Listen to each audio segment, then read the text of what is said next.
Rich Beem is joining us I think from his home, although I have to say, Rich, it looks very stark. It looks slightly like you're incarcerated. I wouldn't say incarcerated, no, but we just moved into a brand new house out in Horseshoe Bay, Texas. And as I'm in my wife's office, and what you can't see in front of me is she's got lots of cool things up on the wall, but nothing behind me as of yet. So next time we get a chance to do this, hopefully we'll have a few more things on the wall. But that's kind of taken a backseat to the entertainment that has been going on through Casa de Beam here in Horseshoe Bay, Texas. Yeah, what's it like for you to I don't know when the last time was that you've moved a house, but that's something that puts a great deal of stress on everybody in the family. How has that gone for you? It's about as seamless as possible, to be fair. But no, I mean, we're still packing up stuff that we had actually had to put in storage about 5 years ago when we downgraded our house in Lakeway, Texas, moved in almost downtown Austin, then we moved way out of town now. And I still have bins upon bins upon bins of things that I haven't even gone through yet that I need to. And I'm sure I'll get to it at some point in time. But right now, we're just maxed out space wise. Everything is on the floor. As soon as we can get some stuff on the walls, Matt, it's going to be fantastic because then I can bring in more junk to sit there and put on the floors and figure out what to do with. Well, that was the next question I was going to ask you, leading me down this pathway. Are you a collector of stuff? Like, have you kept your clubs? Obviously, you probably have the clubs from 2002. Have you kept do you keep putters? Are you Arnold Palmer like in keeping every club that you've ever touched in pair of shoes in your life? Do you collect mementos? I collect a few things. To be fair, I've given away a lot of stuff. I've had some stuff that just hasn't quite, that kind of seems to disappear out of my garage every now and again. I still got a ton of stuff, but I mean, I do. And the interesting thing is I have stuff that I haven't even opened yet. I mean, I've got autographed memorabilia that I got to figure out what to do with. I've got just small trinkets from different tournaments, like the last year that Mr. Palmer played at the Masters. I still have that flag. I've got just tons of just small things that I have no earthly idea what I'm going to do with. And it's great going through a lot of that because, it does have sentimental value to me.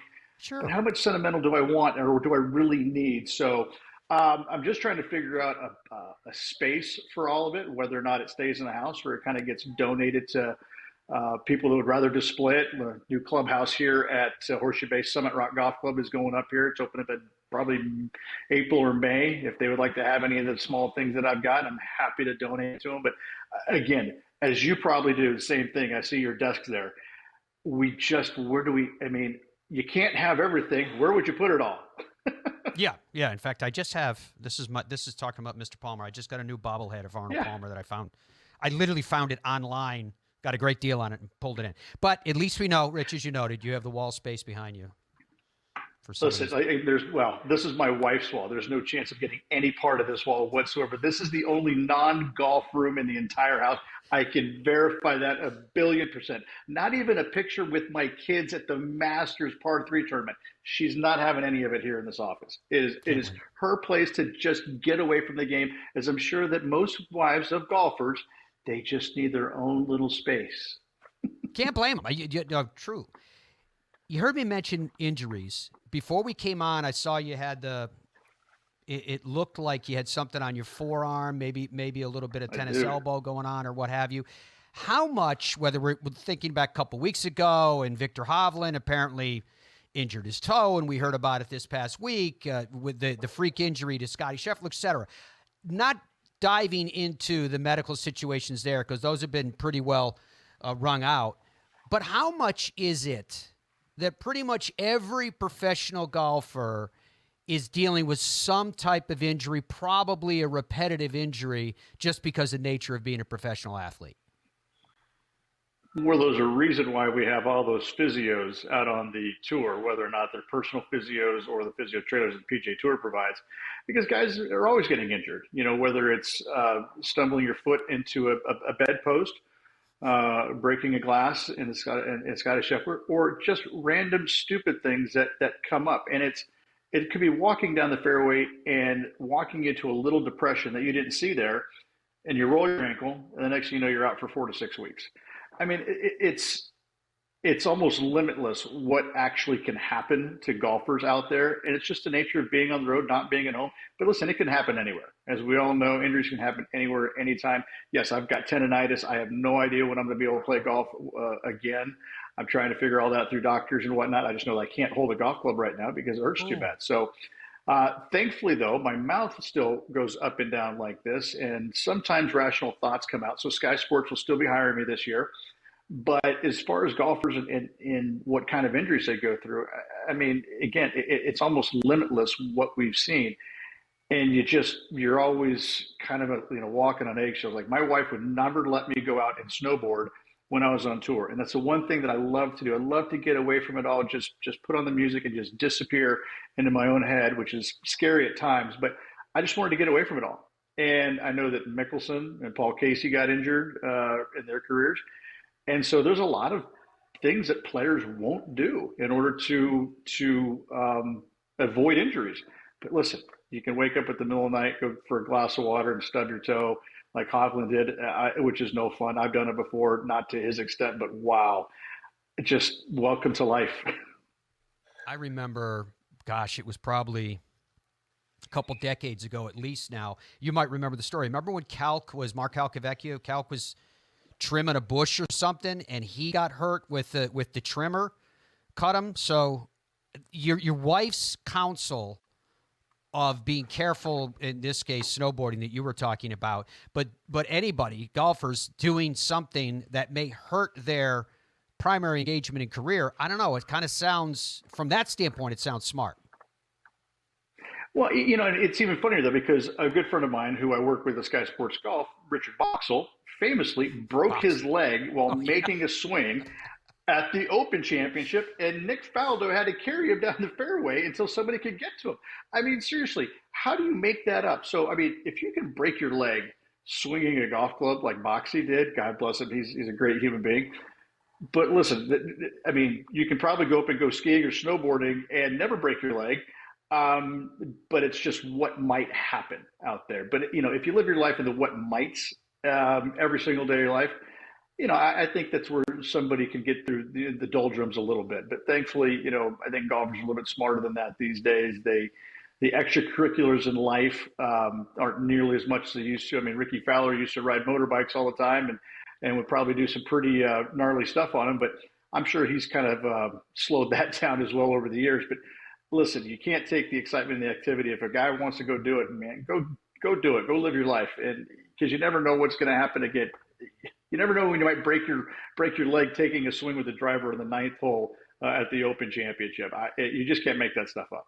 Boxy is an absolute classic. Rich and I run with the same crew over on the European side, and Richard Boxell is. I remember asking.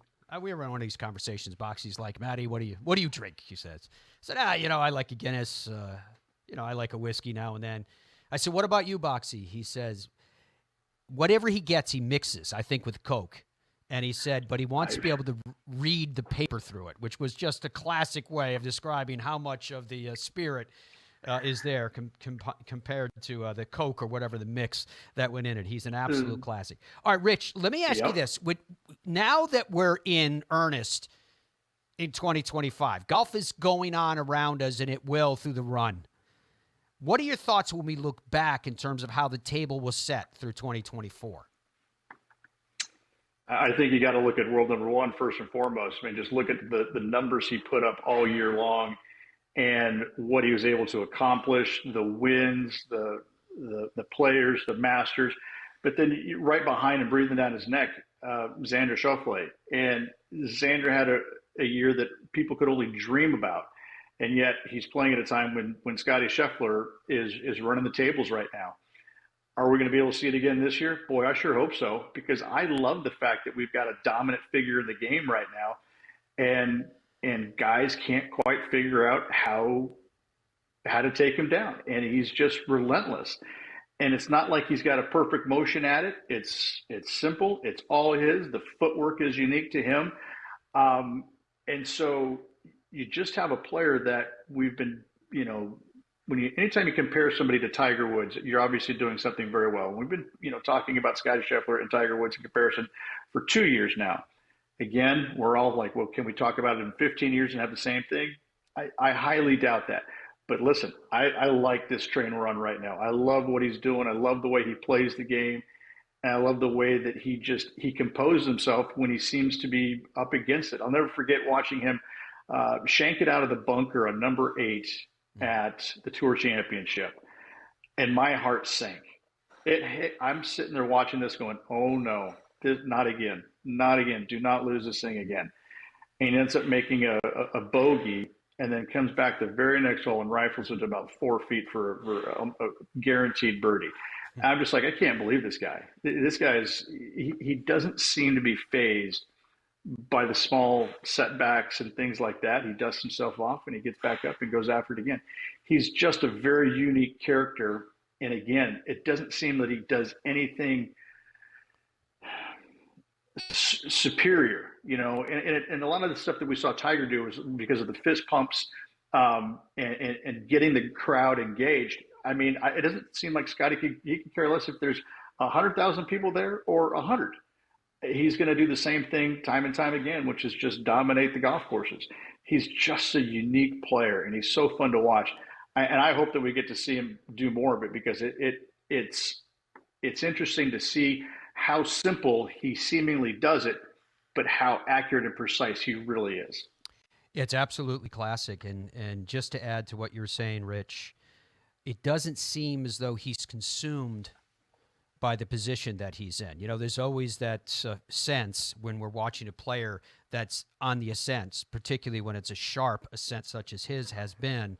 You go, when will he realize what he's doing, the history that he's chasing? And he seems completely unaffected by that. It seems like his just natural disposition is one where shrugs it off the shoulders. Obviously, he's excited about it and he appreciates and respects his own talents and abilities, but he's not defined by it. He seems like a player that can be comfortable in the setting at the highest level for some time. Most definitely. And I think that's what also makes him very unique. And it doesn't seem like he's a character, too, that's going to just disappear and live in his own little bubble. He lives in Dallas. I'm sure he's got a very close group knit and friends. But again, you see him out there doing things. You saw him at the end of last year going to the PGA Tour Superstore and engaging with the fans. He's not elusive. He's out there. He'll give you an honest answer all day long. The media wants to talk more about the money that he earned, somewhere about $62 million last year. And I love the fact, and I believe him. He says, what, guys, it doesn't, I got plenty of money. I had plenty of money years ago. The way that he lives his life, the way that he interacts with everybody, he's not elusive. And I think that's the one thing about him that makes him so fun to watch, is that he's going to make mistakes. He's going to stumble somewhere here and there. But when he does, though, he just picks up the pieces and gets right back after it. I mean, he's a complete golfer in every sense, but he's not infallible. We know he's not going to win every single week. But you know what? Right now, it seems like if he's not going to win, he's going to make you sweat over it, which is exactly what Tiger used to do. Rich, when you reflect on that 2002 PGA Championship, here we are now in 2025. I mean, you're quickly approaching a quarter century since you accomplished that remarkable feat. What are the things that come floating back to you? What are some of the pleasant memories that you have of that remarkable and magical week? Oh, I mean, Matt, there's probably so many to go through. It'd take a full show to do that. But I think just the fact that I showed up there, my fourth ever major, I was playing well. I just come off the win at the International, and I felt great about my game. I saw the golf course first thing on Monday morning, and I fell in love with it. And I don't remember too many golf courses that I actually walked up to and said, man, I really like this golf course. This really fits my eye. I was just able to attack it with a driver, and I felt comfortable doing that. Every facet of my game was working well. I think, a lot of parts about what I reflect on is kind of the aftermath of things, and not the immediate aftermath, but the friendships that I've developed through the years with some of my closest friends. One of my closest friends in the world up there at Hazeltine.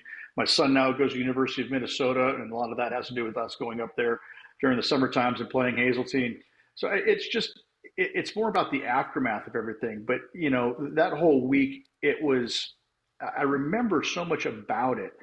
Again, it would take forever to do, but most of the time when you have a really good week, you don't remember all the small things you were doing very well or the moments.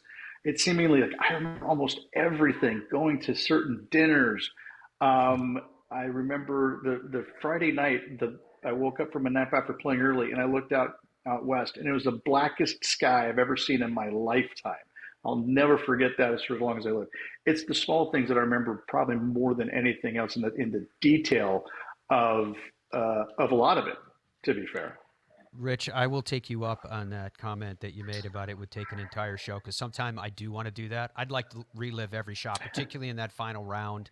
Sure. As you had a great Not a final problem. round. Tiger was trying to chase you down, and you were able to hold on and win by a stroke. It was absolutely remarkable. Let's talk about where golf is right now.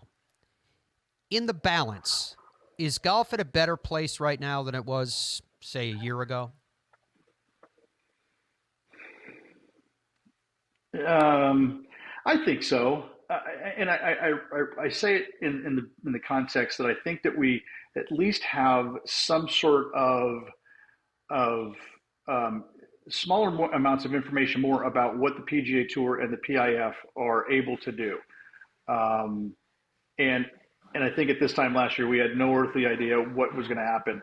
We still don't know how it's going to affect the players that went to live and what they're able to do as far as get back on the PGA Tour.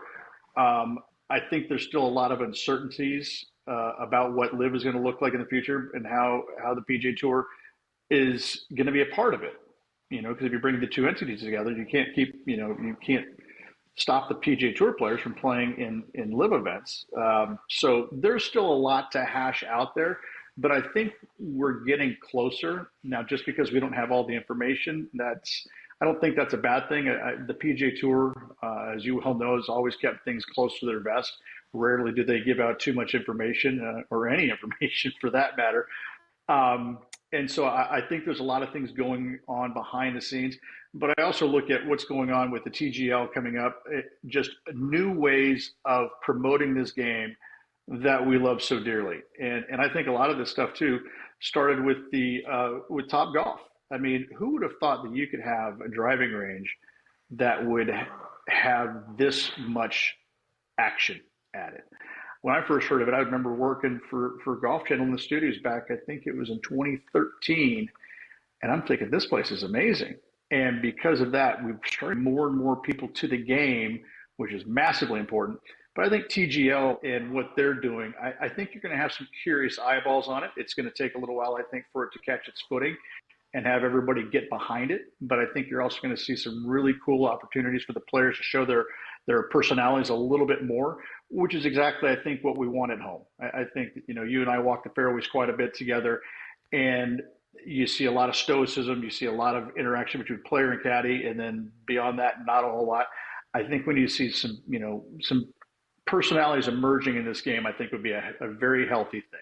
There's little doubt about that. Yeah, it was quite a launch for TGL and for all of us to get a chance to see what we've heard some rumors about, a few little media previews a few weeks ago, but otherwise to see those massive screens and to see the way the technology is supposed to work. And as Rich noted, you have to give it a chance to kind of bloom, and we're going to have that over the weeks and months that lie before us, and we'll see how this kind of different wrinkle in the game of golf plays out. What to Rich, as you were clawing your way up the rungs of the game of golf, at times, as you and I have talked about in the past, even stepping away from it, coming back to it again, then ultimately having your success multiple times and in a major way through the PGA Tour and in the world of golf. But what about opportunities for other players behind you that are getting tighter? Are we in a world right now where it's essentially the rich are getting richer at the top end of the game and at the bottom end of the game more so than ever? It's a real dogfight. There's a great argument to be made for that. But if we remember up until what was it? I was just reading this article about how the tour became what it was. It used to only be 60 fully exempt, and then you had all these rabbits came out there, as Gary McCord called them, and they would have to go out there on Mondays and try and qualify. And sometimes, you'd have Miller Barber and Don January out there trying to qualify. And so going from 60 to 125 was a massive, massive undertaking. And now to try and condense it back down, it's hard. It's always harder to take things away than give them out. Once you start giving out, it's like, well, cat's out of the bag. You really can't take too many spots back, which I was a little surprised to see the PGA Tour being able to facilitate. It's hard for me to say this, but I like the direction that it's going. Um, with the PGA Tour, I think that we could have a reduction in field and not have a massive impact. Taking out some of the Monday qualifiers, possibly some of the club pros and section guys, things like that. And I hate to say this because of where I was and how I got on tour, I needed every spot that I could possibly get. And fighting for the underdogs out there. As long as, though, and this is really important, Matt, as long as all the money doesn't stay with the PGA Tour, they've got to start putting more money into the Corn Ferry Tour. They've got to. We've got a relationship with the DP World Tour. We've got to put a little bit more money into that. The money has to trickle down somewhat. We can't just keep all of it on the PGA Tour. That would be a a massive opportunity for us to do the right thing and growing the game. Because if you have more players playing for the same amount of money as they are right now, that's when it gets a little bit greedy and gets a little bit ugly. I don't. The money in the game is fine. I'm totally fine with all these guys as long as the money makes sense and we're not taking money out of the PGA Tour coffers too much, which I know that we've kind of had to with the $20 million purses. But listen, we've got to spread some more of the wealth around. I mean, there's too many guys out there that are young. Some of them take a little longer to bloom, but to go out there and to spend the amount of money that they are, and still the purse sizes are the same exact as they used to be on the Corn Ferry Tour now for 20 some odd years. That's got to change. That's got to change massively because you have to give these guys an opportunity to make money, to pursue and chase their dreams if you're going to take away some of their spots that they had on the PGA Tour. You alluded to the fact that the game's going well, particularly on the recreational level, with people record numbers of rounds being played, et cetera. But we've seen some concerning numbers in terms of engagement with the professional tours, primarily through traditional measures of television, linear television, et cetera. Do you see any sort of disconnect, or does this go back to what you were talking about when you mentioned personalities, Rich, that we need to provide the color, the entertainment that will bring people back around to the game again in the numbers that we are accustomed to? This is going to be an interesting take here because I think that it's almost harder for players now to show their personalities because if you go to PGA Tour events, the fans are different. They want to be the entertainment. The fans want to be a part of it, it seems like. And, there's been a ton of instances out there where, fans behaving boorishly and things like that. It's a football mentality brought to a golf course. At the Phoenix Open, Waste Management Open, it is fantastic for one tournament. But when you start having the same things and the tournaments trying to recreate that, to try and get some of that business, I think that's where things can kind of get a little bit out of kilter. And I'm not saying that places can't have fun and tournaments should kind of be more subdued. I'm not saying that at all, but the interaction, it's almost like if a player shows more personality, then there's a lot more ways of people trying to knock him down and go after him on either social media or wherever. It's a fine line of guys wanting to be more engaging with the fans, but taking that cautious step and saying, you know what, I don't want any of the backlash. I don't want any of this or that. I mean, I can't tell you how many people come up to me and ask me to do the dance again. I'm like, I have no idea where that came out of. It was just me letting it go. If I'd have done that today, in the world of social media and things like that, holy cannoli, I would imagine it's like every day I would have heard it. But again, though, that was just me blowing off steam after 72 holes of being like extremely nervous all day long, especially the last 36 holes. Where it's like, finally, this is over with. I can't do this anymore. But it's just a different space now for players and fans. And what do fans want and what do players want? I mean, again, I don't think players want Phoenix Open every single week, but they also like to have some excitement out there. It's a difficult it's a difficult way of looking at it. Walking the fairways as much as I do for Sky Sports, and like I couldn't imagine sitting there playing. Like I'd never drop back on 16 tee box at Phoenix anymore. There's not a chance. And even though I pulled it back there many times and actually had pretty good success record there, I no thank you. My nerves couldn't handle it, and it's just like, ah, forget about it. But again, for 1 week, it's fantastic. For the other, 42, 43 weeks, um, I don't know. We're just at a different space right now with fans and the interaction between them and players. It's a fascinating thing that you just brought up because it was a road that I wanted to head down anyway. We're talking about the Ryder Cup.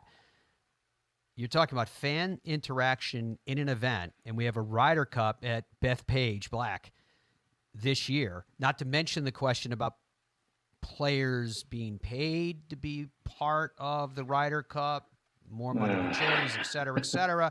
So it's really a twofold question, maybe two sides of a coin. Where do you see your conversation about fans and engagement and where that line is drawn in propriety at the Ryder Cup in the USA coming up? And what about the other side of that coin with players getting more for what they're doing?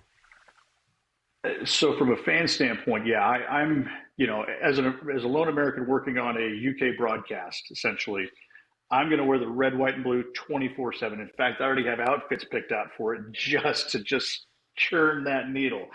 But to get up there and to know some of the most horrific things you've ever heard said out there to guys that are out there playing for their respective countries and/or continents, you hear things. You're just like, oh my gosh, really?